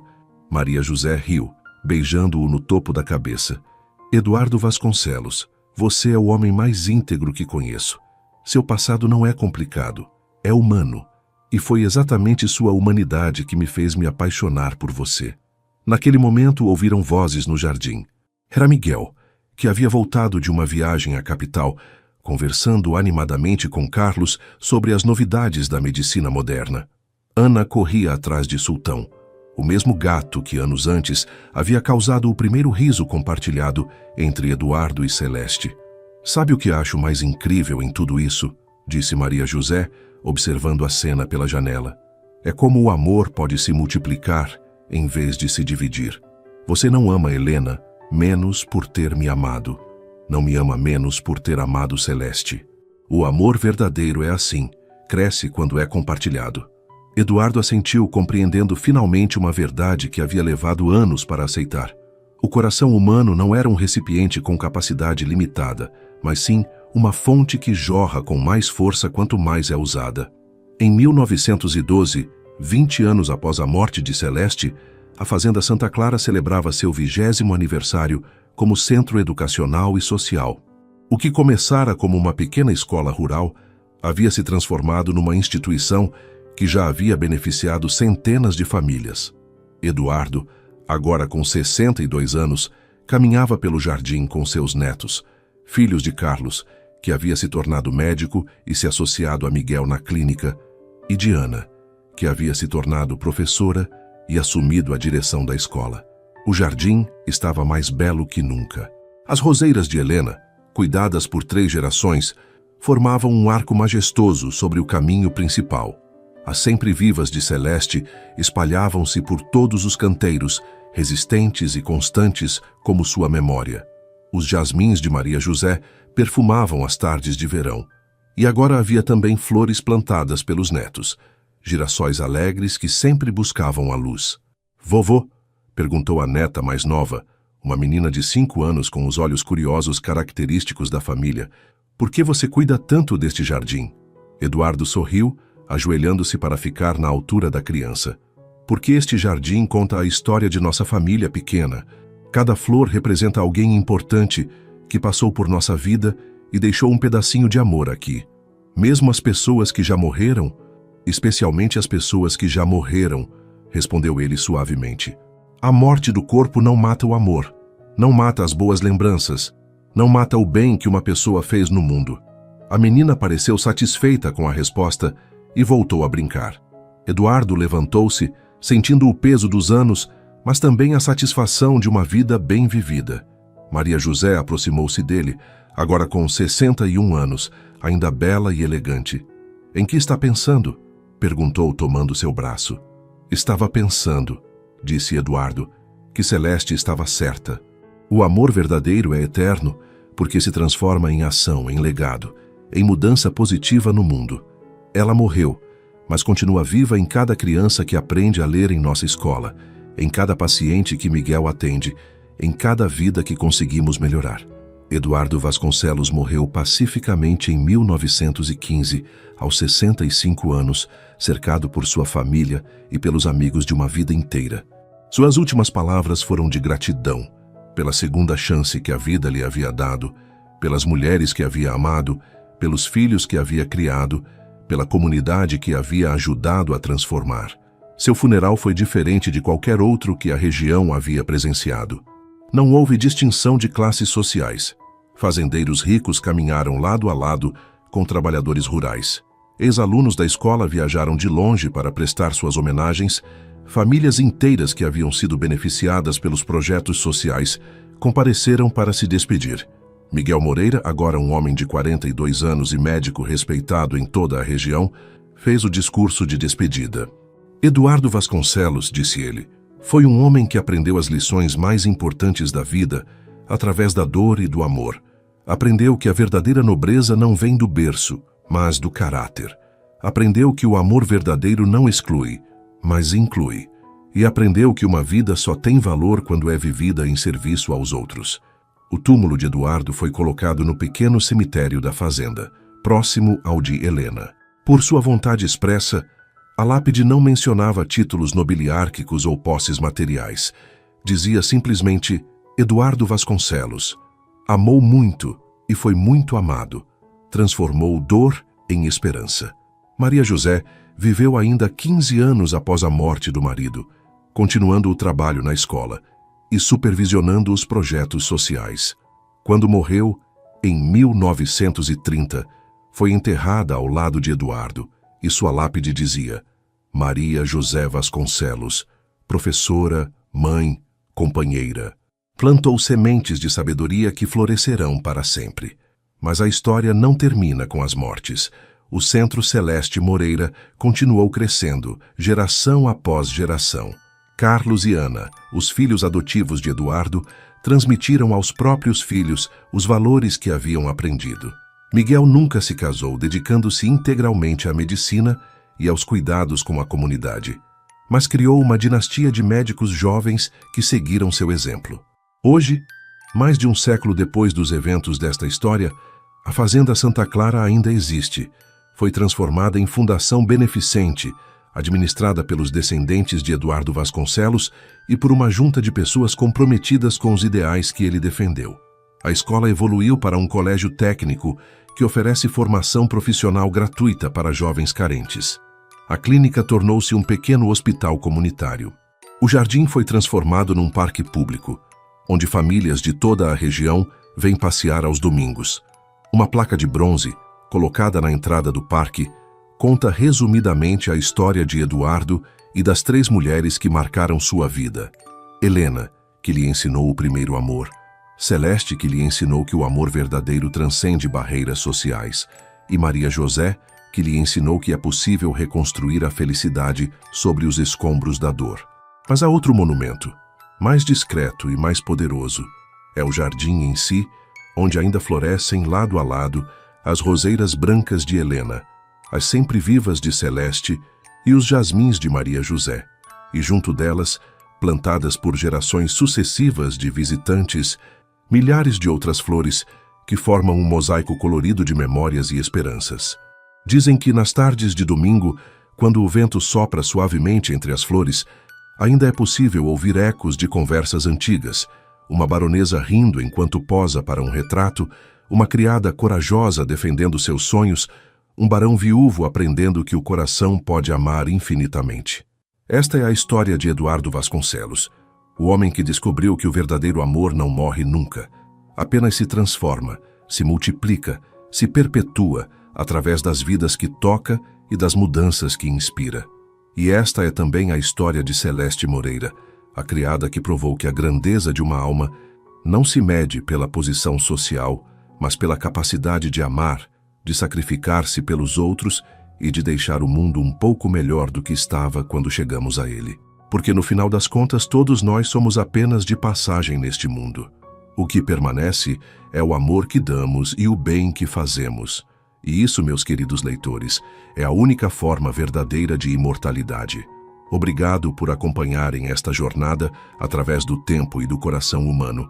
Se esta história tocou vocês de alguma forma, compartilhem-na. Comentem qual parte mais os emocionou. E lembrem-se, o amor verdadeiro nunca morre, apenas encontra novas formas de florescer.